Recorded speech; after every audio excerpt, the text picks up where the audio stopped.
which involves a vehicle and is committed by a person delivering goods or performing services for the unit owner or the tenant. How did this come about? Some associations in the past were using radar guns to stop speeders.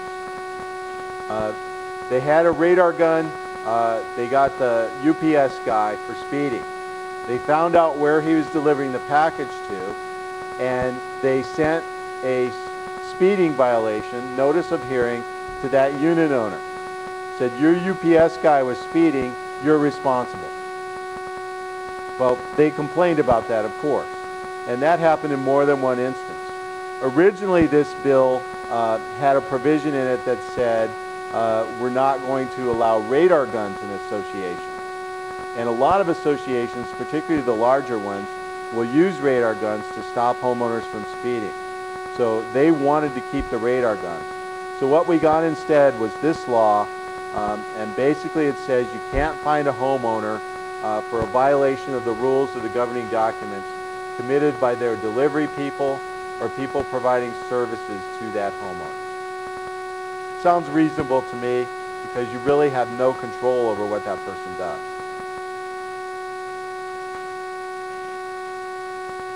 Okay, let's talk about association records on page 51.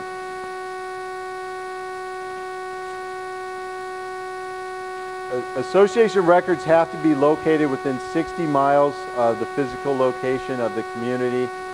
That's not a problem for those of you in Vegas.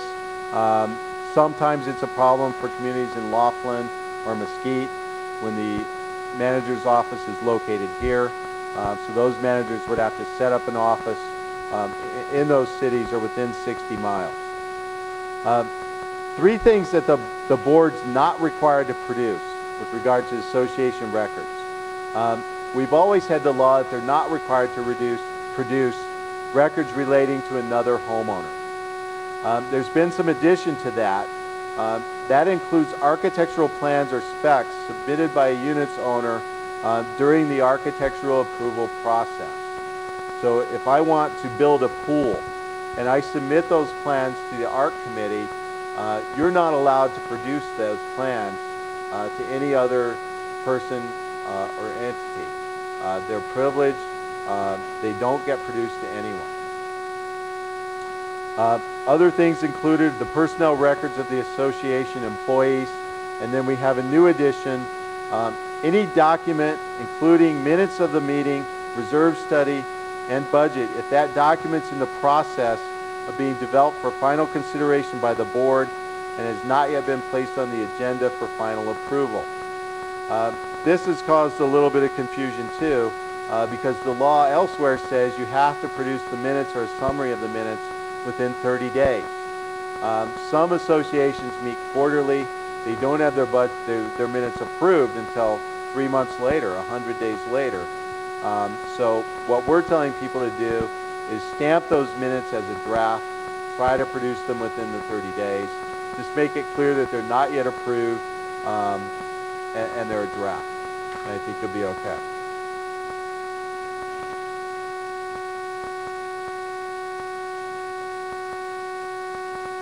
Okay, on page 57, this requires you to send your collection policy to all the unit owners at the time you send the budget out. Every year when you send the budget, you have to send everybody a collection policy.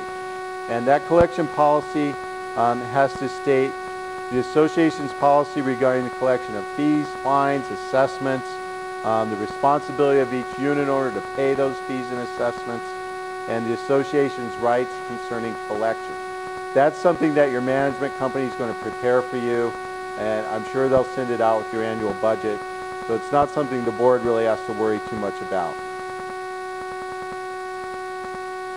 Okay, reserves on page 58.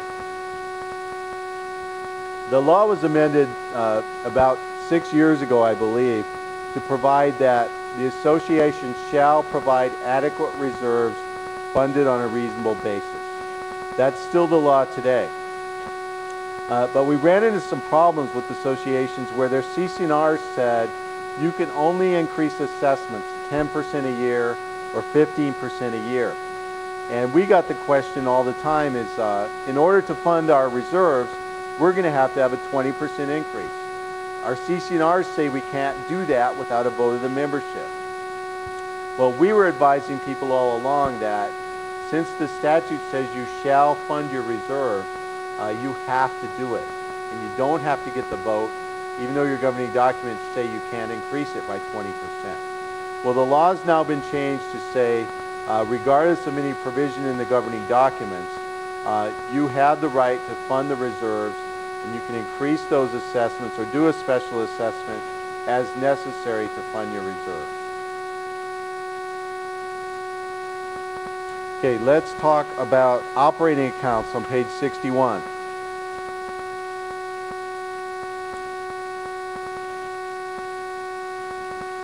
This sentence under operating accounts on page 61 was not worded real well.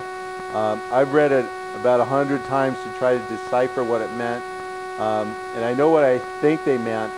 Seems to be missing some words, but it says money in the operating account cannot be withdrawn without the signatures of at least one member of the board or one officer and a member of the board, an officer of the association, or the manager.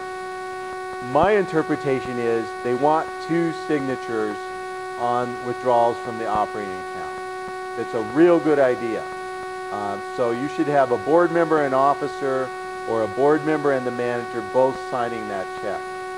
There has been a great deal, I don't want to say a great deal, there have been a few instances of embezzlement of association money over the years. And in some of those situations, we had one signer on the operating account who just absconded with the money. So I think this will be a safeguard, and this is my interpretation of what it means, is that it means 2 signatures. Yes?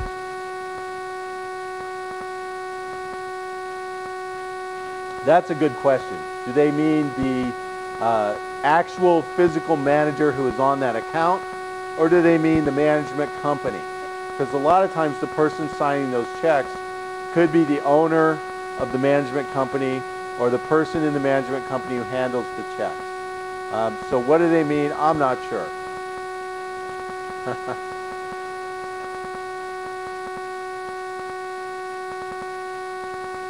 If the management company signs it, but the individual manager refuses,